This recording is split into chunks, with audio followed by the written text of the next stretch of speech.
abaturage wavugaga iki Gakwaya? navuga yuko ko abaturage bantora mu mudugudu wa Ntora nk'uko bisanzwe, nasanze ndi kugera nitarira amakuru nk'uko bisanzwe ngo ku badamu batatu bari gupfa umugabo umwe ngo yaba rongoye bari gupfa inoti ya 5. Nibaza nga ni gute yarongoye abagore batatu akaba inoti ya 5. Bikunda kuvugwa yuko muri Gisozi abagabo bakunda kuryamana n'abagore benshi, ariho haturutse ijambo na yandi ndirimbo Maritazari.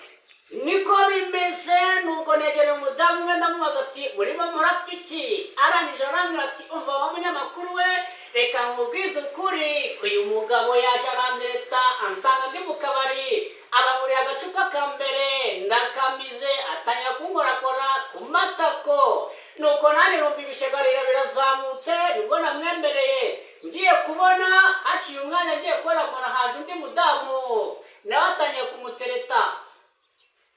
Yamuvugaga iki uwo mudamu Gakwaya? Uwo mudamu yamubonye, uwo mugabo amaze kubona uwo mudamu abona nyashe yikoreye, aravuga ati n'umugore wanjye ntabwo yikoreye nyasha nyizi, mbwira amafaranga ushaka maze nkore kuri izo nyasha. Umugore aramubwira ati ndaguha inoti. Aribyo byavugwaga yuko iyo note ya 5 abo bagore bayipfuye n'uwo mugabo. Ese byari byo cyangwa yari ibintu byo kubeshya? Turi kubaza nkaye Gakwaya nk'umuntu wagezeyo.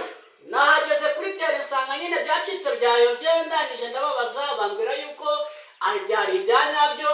Hamaze akanya umugore umwe niwe waje akavuga ati byari inkuru y'igihuha. Ndanye namubaza kubera ikibesha umunyamakuru, ngo nta munyamakuru utagira inkuru y'ibihuha, kandi nanjye nagugotoye. Ugira umunsi mwiza. Wari igihuha kuko nawe Gakwaya we. Aba Babyloni mukomeje kuba benshi mu mujyi wa Kigali.